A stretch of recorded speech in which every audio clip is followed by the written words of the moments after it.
We'll proceed now to take leaders' questions under Standing Order 36.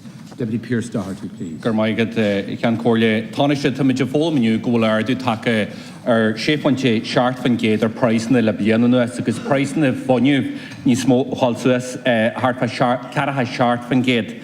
Nismona doubles toke costas alucheo Labianus Auguste. Ne Ebrani agus Chiley fod instead ag following Mariala costas Maralte.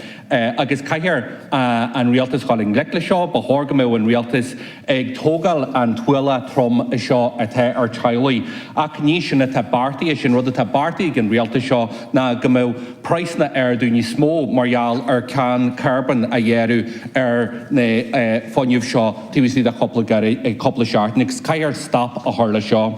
Yesterday, Taoiseach, my party leader, pressed the Taoiseach for the need for further measures in the form of an emergency budget to tackle the cost of living crisis, and we have been consistent in that call for some time. And it would appear that your government, Taoiseach, has turned your face against this at a time when workers and families are really struggling. Now, this morning's Consumer Price Index shows that prices have risen by over 6.7% in the past year, with energy prices increasing by 47%. The price of home heating oil has gone up by a staggering 127%. It is more than double, Taoiseach. And the cost of living crisis demands an urgent and comprehensive response from government. Now, we acknowledge that households can't be fully insulated from all of the price increases that we're seeing, but we do know that government can and must do more.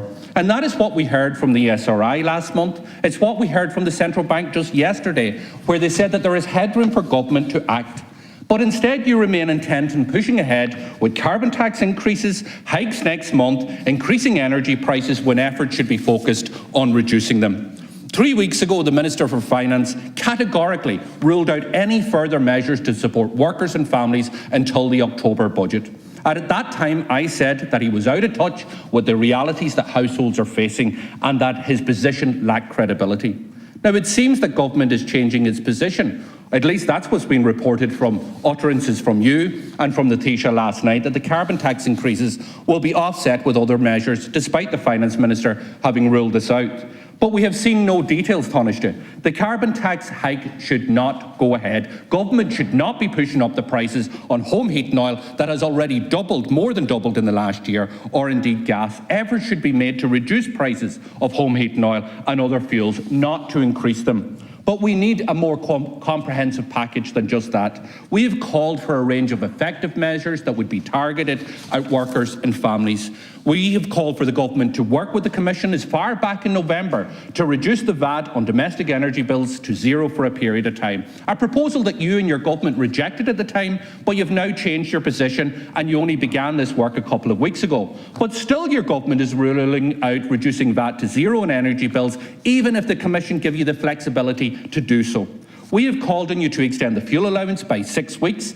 We have called for social welfare rates to be increased in line with inflation so that those will not experience that sharp drop in living standard for the most vulnerable in our society. So will you consider that proposal, Taoiseach? We've called on you to remove excise duty on home heating oil as families struggle with a cost that has risen by over double in the last year to try and keep themselves and their family, their children, warm in their homes. And we have called for cost of living cash payments directed at low and middle income earners and supports for those who are struggling with unaffordable rents.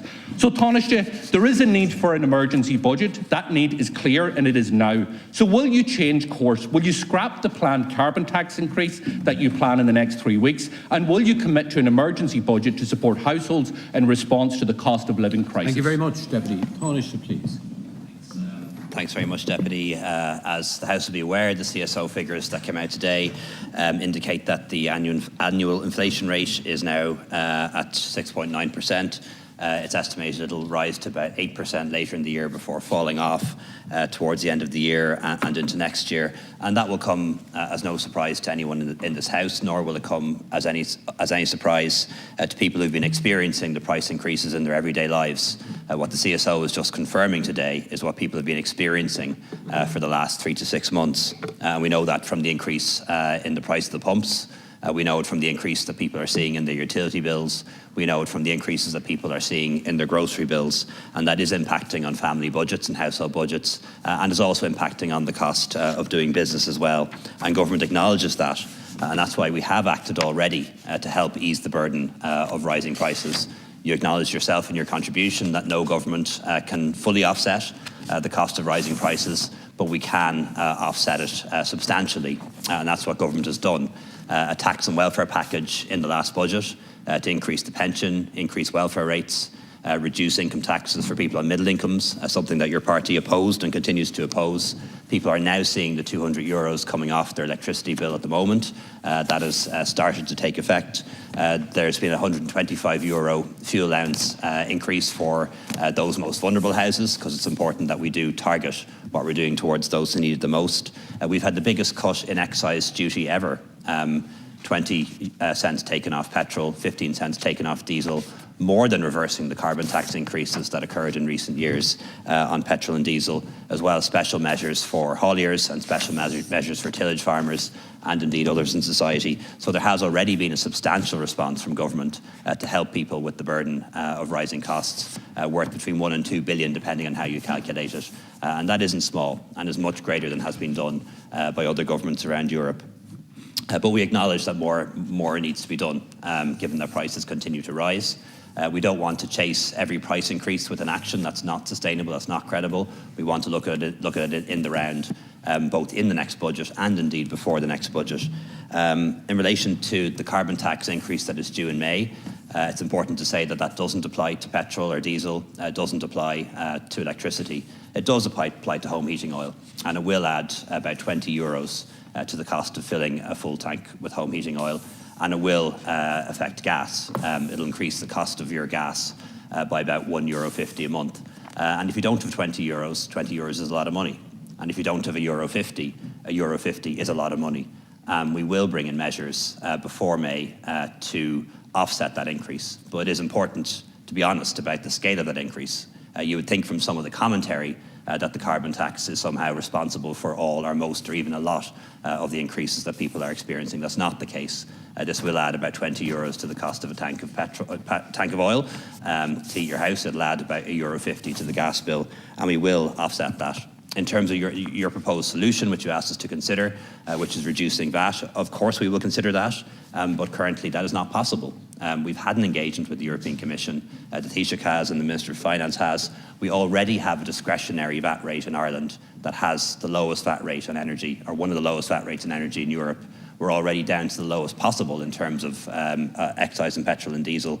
And at the moment, if we were to do what you propose, it would not be possible. It's not lawful, not legal. And if we were to reduce that to 12%, we could reduce it to 12%, we would then have to go back up to 23% because of the way the VAT directive structures. So in opposition, you have the convenience of making proposals and making promises that cannot be implemented.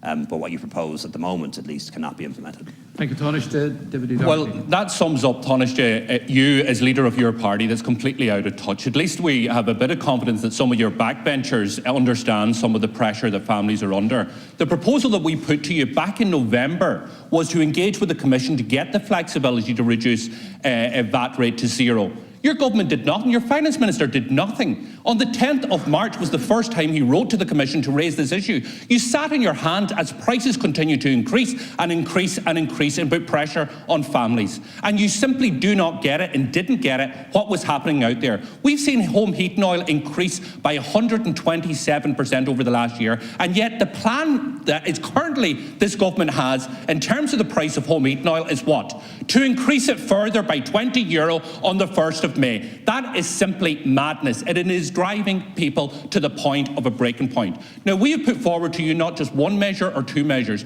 but we need a suite of measures to deal with the issues of the cost of living crisis. Your government has allowed rents to go out of control. We need targeted measures that will reduce the price of those who are renting. Social welfare recipients who are on fixed incomes had seen an increase of just over 2%, yet the cost of inflation is 6.7%. Will you commit to introducing a social welfare package? Taoiseach, we need a mini budget. We need a government who gets it and who's willing to respond swiftly to those pressures. Deputy, no matter what response, I gave to you just now, your answer was going to be what you said. It's your catch cry. It's your catch cry. It's your standard line. No matter what anybody says to you, you're going to say that they're out of touch and they don't get it. Of course we get it, Deputy. There's €200 coming off people's electricity bills as I speak because we understand the burden on people of increased energy costs, albeit ones caused by factors outside of our control.